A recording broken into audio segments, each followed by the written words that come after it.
Okay, this is a video that reviews a sample exam 2 problem. Sample exam 2. So it says a DSP engineer is wanting to design a simple filter that will emphasize 2 specific frequencies. So it's a peaking filter. It's going to peak at the given frequencies. So we're given some pole locations. 0.9 e to the j omega 1 and its conjugate, 0.9 e to the j omega 2 and its conjugates. Okay, the 0 locations are just inside the poles on the unit circle. We'll draw a picture of that in a second and talk about it. Okay, we're needing to find the normalized frequencies omega 1 and omega 2 to help us design the filter. And we're given some analog specifications. F1 is 4,000 hertz and F2 is 12,000 hertz. And we know the sampling rate is 40,000 samples per second. Okay, so in part A, we're going to solve that first. Omega 1 and omega 2 need to be specified. Okay, and so you see what we do here is we take, I have it already written out. We have the 4,000, we multiply by 2 pi to convert from hertz to radians per second, and then we divide by the sampling rate to get normalized frequency in radians per second. So this turns out to be pi over 5, which is 0.2 pi. And for our sketch a little bit later, it's easier to think of this in terms of degrees. So that's 36 degrees if you convert that to degrees. Okay, similarly, we take the 12,000, we plug it in here, multiply by 2 pi, divide by Fs, and we get 0.6 pi, which is 108 degrees. Okay, so the reason I want that is because I want to do the pole 0 diagram. All right, so the pole 0 diagram, I need to take the poles in the 0 locations, and I know I have a couple of poles and zeros on the 36 degree line here. So 36 degrees roughly in here. Okay, I know that I have a pole first at 0.9 and then a 0 right after that. Okay, and then I have the complex conjugate of that, so I go to minus 36 degrees, say that's roughly in here. Okay, 0 at 0.8, pole at 0.9. Okay, then I have another couple of poles and zeros at roughly 108 degrees, so somewhere in here and here, minus 108. I have a 0 first, and then a pole, a 0 first, and then a pole. Okay, so that's given in the problem statement. So I have these plotted, and you see if I did a frequency response here, I could visualize what it's going to do at omega 1 and omega 2. It's going to peak up as I get close to those locations at omega 1 and omega 2. Okay, so it's a peaking filter. All right, so that takes care of part B. We've accurately sketched the pole 0 diagram. So next, we need to, in part C, come up with a filter realization diagram. Okay, and it says to use cascaded second order sections. All right, so if we think about that, then, just real quickly, I have it already written out. We can write down the zeros. Let me change the colors here. The zeros are in blue. Okay, there's a 0 at 0.8 e to the j omega 1 and e to 0.8 e to the minus j omega 1. So there's the zeros for the first second order section, and then the corresponding poles. Okay, and the same thing on the second section. The only thing that's different is we switch to omega 2, and we have the zeros on the top and the poles on the bottom. Okay, so here's the thing that we talked about in class that really speeds things along if you're doing this on an exam. You look at that, it's kind of intimidating to FOIL that out and to get that into a second order section.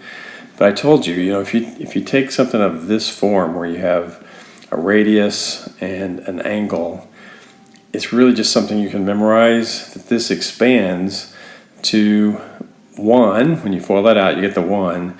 And then 2 times the radius times the cosine of omega 1. All right, and then this would be the radius squared. Okay, so that's 0.8 squared. So that's foiling it out, but you know what's going to happen. That's one of the tricks for doing things quickly on the exam.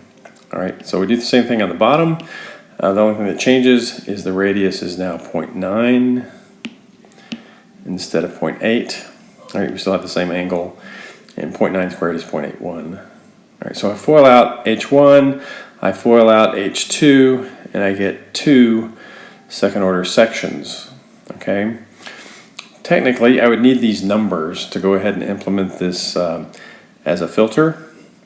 Okay, so I calculated that. If you plug in pi over 5 to cosine, you get this alpha 1 term. Okay, so that's right here. That would be this coefficient. That's alpha 1. Okay, alpha 2 is here. Beta 0 is 1. Beta 1 is this number. Beta 2 is this number. I'm just making up some letters. You know, it's A's over B's, but we have 2 second order sections, so I put it alphas over, betas over alphas. All right, you get the idea. All right, so I can go ahead and use A's and B's on the second one. This would be right here, minus A1, I'm sorry, A1. All right, this would be A2.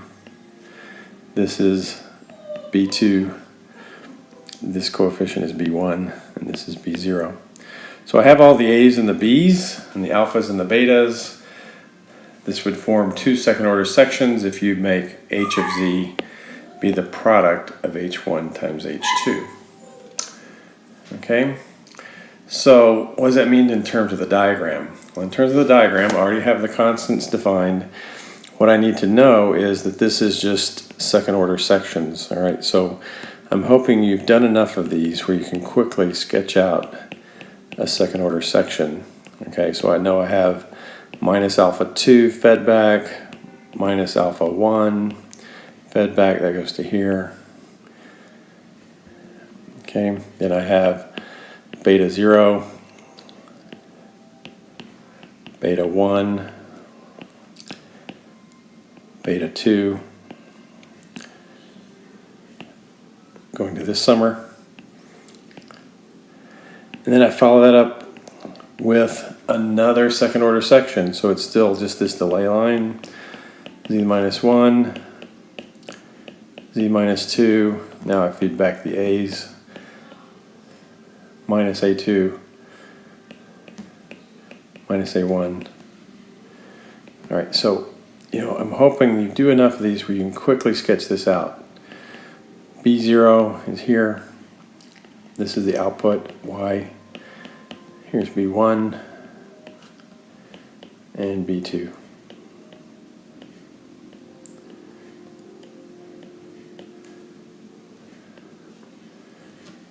Okay, so this is the signal diagram. Here's X coming in.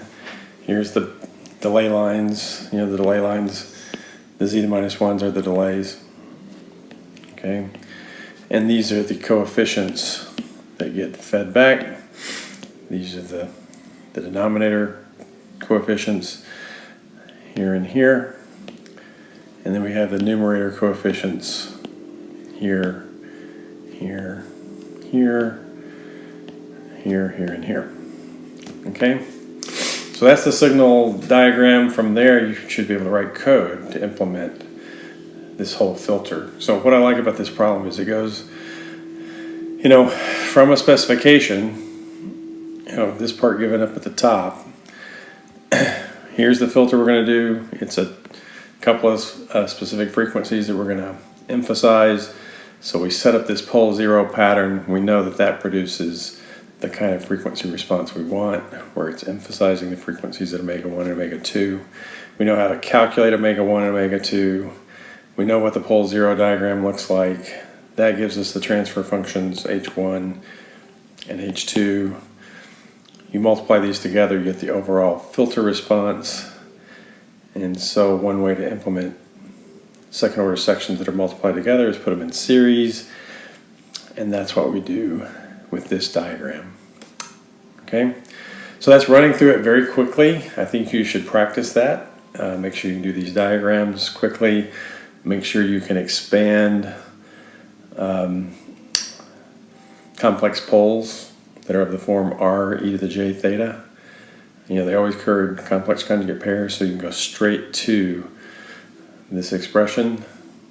Okay, so those are some hints for being able to do well on the exam, things you need to be able to move through pretty quickly. All right, so take a look at this and practice it. You'll probably see it again.